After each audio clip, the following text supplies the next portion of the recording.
दूसरा ग्रामर देखेंगे हम मुहावरे तथा लोकोक्तियाँ। तो सबसे पहले हम देखेंगे कि वाक्यांश, लगातार जो वाक्यांश होते हैं, जो सामान्य उसके अर्थ होते हैं, उस सामान्य अर्थ न देकर विशेष अर्थ में व्यक्त करने की प्रक्रिया को ही मुहावरा कहते हैं। एक बार फिर से देखेंगे हम कि जो सामान्य वाक्यांश होते हैं उसको विशेष अर्थ में व्यक्त करना ही मुहावरा कहलाता है। विशेष अर्थ में जो हम सामान्य बोलचाल की भाषा बोलते हैं उसके अंदर अगर हम लोग कोई विशेष शब्द यूज़ कर देते हैं या बोल देते हैं तो हमें अच्छा लगता है। जैसे कोई मेरा एक दोस्त है और बहुत दिनों के बाद मुझे मिला तो मैंने उससे कहा, अरे यार तू तो ईद का चांद हो गया। तो ये क्या हो गया, एक विशेष अर्थ हुआ, एक विशेष शब्द हुआ। लेकिन अगर मैंने ऐसे कहा होता कि तुम बहुत दिनों के बाद दिखाई दिए, कहाँ चले गए थे, ये मेरा सामान्य अर्थ हुआ। लेकिन अगर मुझे इसको विशेष अर्थ में बदलना है तो मैं उससे क्या कहूँगी, अरे आप तो ईद का चांद हो गए। तो ये हुआ विशेष अर्थ। तो विशेष अर्थ को व्यक्त करने को ही हम मुहावरा कहते हैं। जब कोई शब्द, समूह, पद या वाक्यांश लगातार प्रयोग के कारण सामान्य अर्थ न देकर विशेष अर्थ व्यक्त करने लगें तो उसे मुहावरा कहते हैं। साधारण प्रत्येक मुहावरा एक वाक्यांश होता है, परंतु प्रत्येक वाक्यांश मुहावरा नहीं होता। अब यहाँ पर हम देखेंगे, जो आप चित्र देख रहे हैं उस चित्र के अंदर देखिए कि माँ अपने बेटे से कह रही है कि बेटा तुम्हारी परीक्षा पास में आ रही है, अब तुम कमर कस लो। तो इस बच्चे को मुहावरे का अर्थ समझ में ना आया तो उसने क्या कहा, ठीक है माँ, मैंने अपनी कमर को कस लिया। उसने अपने कमर पर एक कपड़ा बांध लिया और अपनी माँ से कह रहा है कि माँ मैंने अपनी कमर कस ली, अब तो मेरे एग्ज़ाम में बहुत अच्छे नंबर आएंगे ना। माँ कहती है कमर कसने का मतलब यह नहीं कि तुमने अपने कमर को कस लिया। कमर कसने का मतलब है कि तुमने अपनी परीक्षा के लिए पूरी तरह से तैयार हो। अच्छा माँ, आपने ये शब्द मुहावरे में प्रयोग किया। मेरी मैडम भी इस मुहावरे में इस तरह से कहती हैं मुहावरे सामान्य अर्थ न देकर विशेष अर्थ देते हैं, जिसे हम मुहावरा कहते हैं। मुहावरा किसे कहते हैं, आप इतना भी इसकी डेफिनेशन या इसकी परिभाषा इतनी भी लिख सकते हो कि मुहावरा सामान्य अर्थ न देकर विशेष अर्थ देते हैं, जिसे हम मुहावरे कहते हैं। उपयुक्त बातचीत से यह स्पष्ट हो गया है कि मुहावरे सामान्य अर्थ प्रकट न करके विशेष अर्थ प्रकट करते हैं। ऐसे ही वाक्यांशों को हम मुहावरा कहते हैं। मुहावरे के प्रयोग से भाषा में रोचकता, प्रवाह, सरलता तथा चमत्कार आता है। इनके प्रयोग से भाषा जीवंत एवं मर्मस्पर्शी हो जाती है।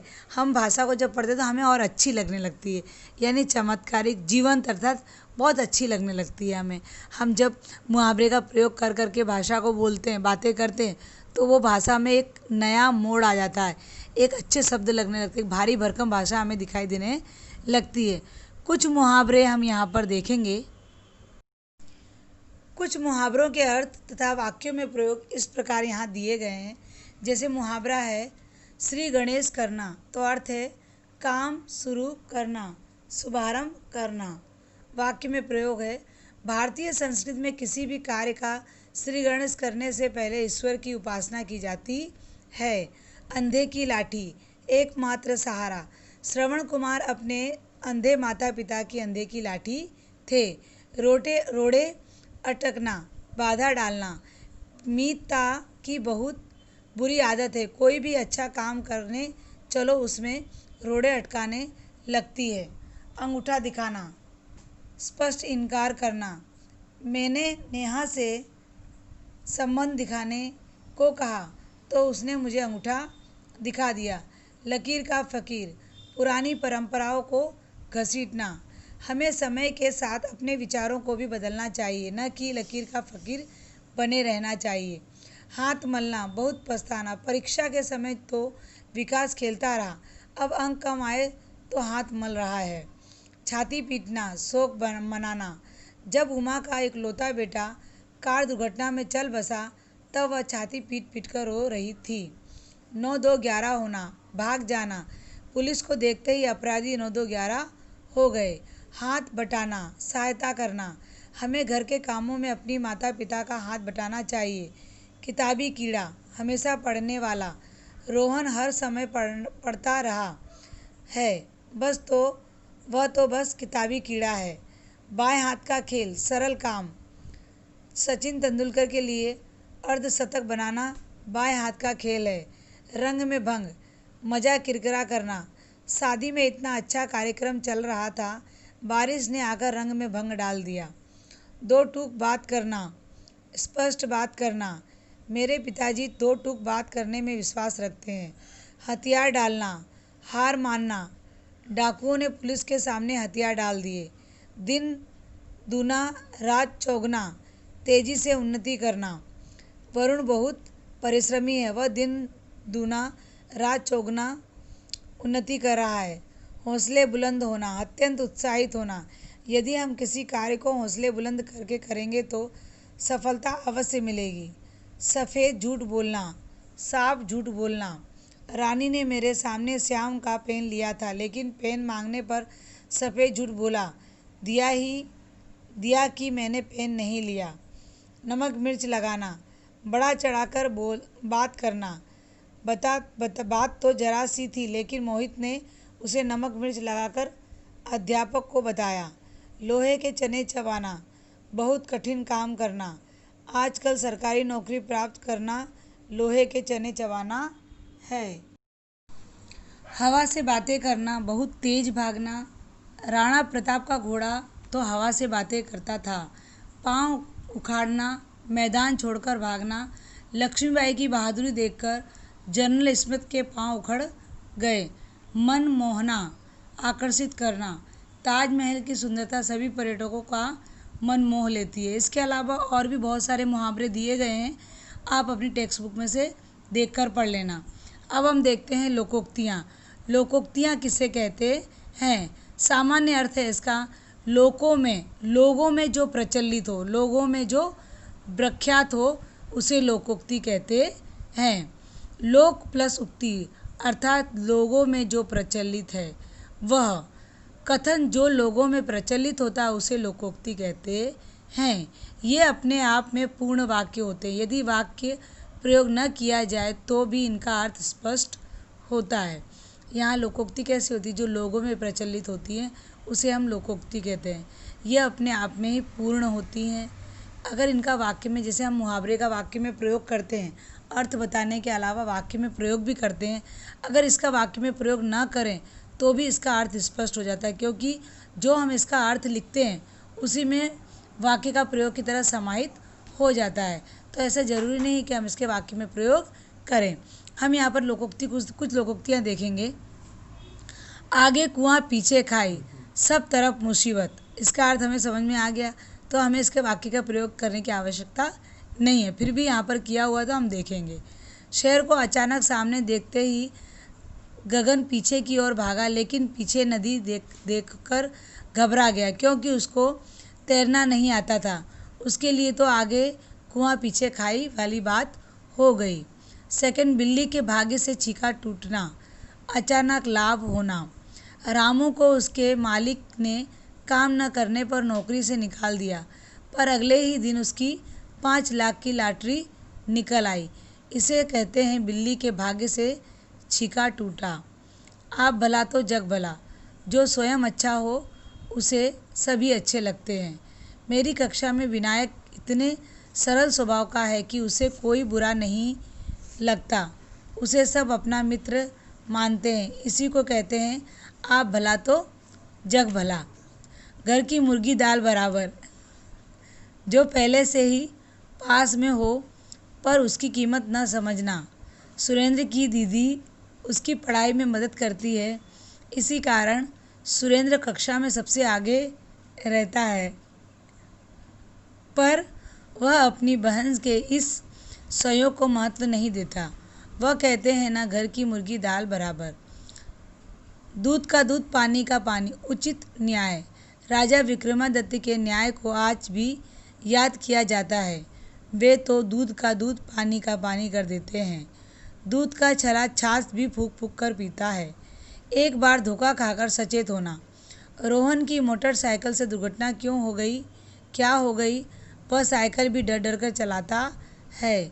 इसी को कहते हैं दूध का छला छाछ भी फूंक फूंक कर पीता है। अध अध जल गगरी छलकत जाए। कम ज्ञान वाले ज़्यादा उछलते हैं। सोहन ने सेकंड डिवीज़न से बीए क्या पास कर ली, पूरे गांव में रोब जमाता फिर रहा है। इसी को कहते हैं अध जल गगरी छलकत जाए। एक मछली सारे तालाब को गंदा करती है। एक बुरे की बुराइयां सबको बुरा बना देती है। हमारी कक्षा में सभी बच्चे अच्छे हैं, पर हम चाहते हैं कि कोई बच्चा गलत संगत में न आए, वरना एक मछली सारे तालाब को गंदा कर देगी। भैंस के आगे बीन बजाना, लापरवाह को दुखड़ा सुनाना। आजकल के नेताओं को अपनी परेशानी बताना भैंस के आगे बीन बजाने जैसा है। काला अक्षर भैंस बराबर निरक्षर होना। रामलाल से सेठ ने गलत खाते पर अंगूठा लगवा दिया, क्योंकि उस बेचारे के लिए तो काला अक्षर भैंस बराबर। इसके अलावा भी बहुत सारी लोकोक्तियाँ हैं, वह आपकी बुक में दिया हुआ है, ग्रामर बुक में आप देख लीजिएगा। देखेंगे अब मुहावरे तथा लोकोक्ति में अंतर। मुहावरे वाक्यांश होते हैं, जबकि लोकोक्तियाँ पूर्ण वाक्य होती हैं। मुहावरे वाक्य में प्रयुक्त होने पर ही उनके अर्थ स्पष्ट होते हैं। वाक्य में प्रयोग होने पर ही उनका अर्थ स्पष्ट होता है। लोकोक्तियों का सिर्फ अर्थ ही हो तो भी हमें पता चल जाता है। मुहावरे वाक्य में प्रयुक्त होते समय लिंग, वचन, कारक के अनुरूप ढल जाते हैं, जबकि लोकोक्तियाँ वाक्य में प्रयुक्त होने पर भी लोकोक्तियाँ अपने मौलिक स्वरूप में बनी रहती हैं। अब हम अभ्यास देखेंगे, उसमें लिखित के आंसर देखेंगे। फर्स्ट है इसमें निम्नलिखित मुहावरों के सही अर्थ में सही का निशान लगाइए। तो पहला है हाथ मलना, बहुत पछताना, उस पर टिक लगाना आपको, बहुत पछताना। हथियार डालना, हार मानना, हथियार डालना, हार मानना। श्री गणेश करना, शुभारंभ करना। टेढ़ी खीर, कठिन काम। जान में जान आना, राहत की सांस लेना। कलई खुलना, रहस्य पता लगना। सेकंड नंबर देखते हैं। निम्नलिखित लोकोक्तियों को उनके अर्थ से मिलान कीजिए। आगे कुआं, पीछे खाई। इसका आंसर है सब तरफ मुसीबत। घर की मुर्गी दाल बराबर, जो पहले से ही पास में उसकी कीमत न समझना। ऊँट के मुंह में जीरा, आवश्यकता से बहुत कम मिलना। काला अक्षर भैंस बराबर, निरक्षर होना। अध जल गगरी छलकत जाए, कम ज्ञान वाले ज़्यादा उछलते हैं। क्वेश्चन नंबर 3, दिए गए मुहावरों की मदद से रिक्त स्थानों की पूर्ति कीजिए। परीक्षा में अच्छे अंक प्राप्त करने के लिए मैंने खाली जगह ली है, कमर कस ली। ख नंबर, मैं गुप्त बातें होते देखकर समझ गया कि दाल में कुछ काला है। तुम खाली जगह बनाने वाली आदत छोड़ दो, वरना पछताओगे। तिल का ताड़। तेज सर्दी के बाद हल्की सी धूप से सभी की जान में जान आई। शिवाजी के डॉक्टर बन जाने पर रमाकांत ने घी के दीपक जलाए। गोपाल दास जैसे खाली जगह पर जेल जाने का भी अवसर नहीं पड़ा, तो चिकना गड़ा। यहाँ क्वेश्चन 4, निम्नलिखित मुहावरों का अर्थ लिखकर वाक्य में प्रयोग कीजिए। अब यहाँ पर अर्थ और वाक्य दोनों नहीं आएंगे, इसीलिए हमने इसके नीचे जो नीचे जो दोबारा मैं अभी आपको बताऊंगी उसके अंदर मैंने इसे लिखा है, आप देख लीजिएगा, ठीक है। क्वेश्चन नंबर 5, निम्नलिखित वाक्यों का अर्थ समझकर उनके अनुसार लोकोक्ति लिखिए। तो पहला है सही न्याय होना, तो दूध का दूध, पानी का पानी। अपनी कमी दूसरों के मथे मढ़ना, नाच न जाने आंगन टेढ़ा। अचानक लाभ होना, बिल्ली के भागा से चीका टूटना। सब तरफ मुसीबत होना, आगे कुआं पीछे खाई। दयाहीन के सामने रोना, भैंस के आगे बीन बजाना। क्वेश्चन आंसर भी हम आगे देखेंगे। क्वेश्चन नंबर 4, जो मुहावरे बाकी थे वो यहाँ पर देख लीजिए आप लोग कि खून का प्यासा होना, जान के पीछे पड़ना। आजकल धन के लालच में आदमी आदमी के खून का प्यासा हो रहा है। सेकंड है लोहे के चने चबाना, बहुत कठिन काम करना। आजकल सरकारी नौकरी प्राप्त होना लोहे के चने चबाने जैसा है। दाल में कुछ काला होना, कुछ गड़बड़ होना। कुसुम और रेणु एक कोने में बात कर रही हैं, दाल में कुछ काला है। दिल पसीजना, दया आना। घायल कुत्ते को देखकर मेरा दिल पसीज गया। पेट में चूहे कूदना, जोर की भूख लगना। सुबह से कुछ खाया नहीं, इसलिए अब मेरे पेट में चूहे कूद रहे हैं। क्वेश्चन नंबर 6, प्रश्नों के उत्तर लिखिए। शरीर के अंग से संबंधित कोई 4 मुहावरे लिखिए। तो पहला है आँख का तारा, दूसरा है नाको चने चबाना, तीसरा है माथा पीटना, चौथा है पाँव उखाड़ना। ख का देखेंगे, मुहावरे और लोकोक्ति में अंतर बताइए। आंसर है मुहावरे और लोकोक्ति में अंतर स्पष्ट करें। तो पहले मुहावरे और लोकोक्तियाँ। तो पहले मुहावरे देखेंगे। मुहावरे वाक्यांश होते हैं, वाक्य में प्रयुक्त होने पर ही इनका अर्थ स्पष्ट होता है। मुहावरे वाक्य में प्रयुक्त होते समय लिंग वचन कारक के अनुरूप ढल जाते हैं। थर्ड नंबर का, मुहावरे वाक्य में प्रयुक्त होते समय लिंग वचन कारक के अनुरूप ढल जाते हैं। अब लोकोक्ति देखेंगे। लोकोक्तियाँ पूर्ण वाक्य होती हैं, वाक्य से अलग रहकर भी इनका अर्थ स्पष्ट हो जाता है। वाक्य में प्रयुक्त होने पर भी लोकोक्तियाँ अपने मौलिक स्वरूप में बनी रहती हैं। इस प्रकार से हमारे यहाँ मुहावरे और लोकोक्ति भी समाप्त हुए। इसी के साथ मैं अपनी वाणी को विराम देती हूँ। धन्यवाद।